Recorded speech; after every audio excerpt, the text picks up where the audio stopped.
আসসালামু আলাইকুম সবাইকে। সবাই কেমন আছেন? তো আজ আমি রান্না করব শোল মাছ ভুনা, যেটাই বলেন। তো আমি প্রথমে পেঁয়াজটাকে ভেজে নেব ভালো করে।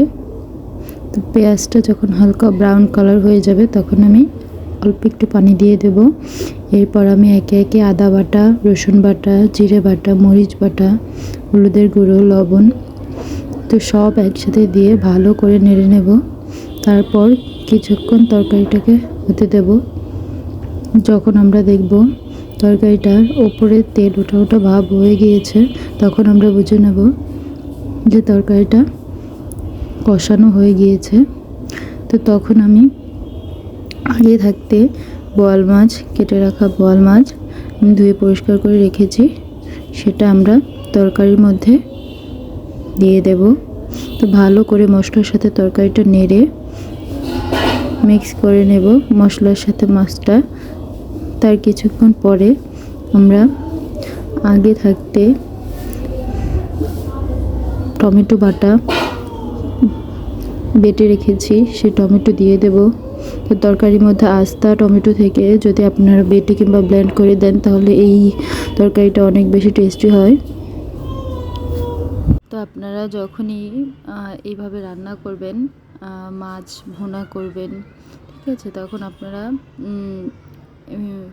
একটু টমেটোটা ব্লেন্ড করে কিংবা বেটে দেবেন, তাহলে দেখবেন তরকারিটার স্বাদ অনেক গুণ বেড়ে যাবে।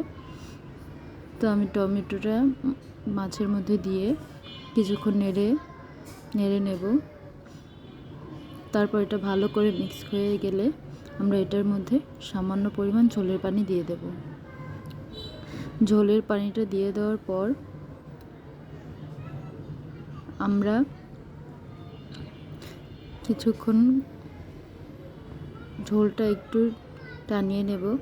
যখন দেখব মাছটা মাখা মাখা হয়ে গিয়েছে, তখন আমরা আগে থাকতে তেলে রাখা জিরে, সেটা আমরা তরকারির মধ্যে দিয়ে তরকারিটা নামিয়ে নেব। আপনারা দেখবেন এভাবে রান্না করলে অনেক বেশি টেস্টি হয় মাছটা খেতে, অনেক বেশি দেখতেও লোভনীয় হয়।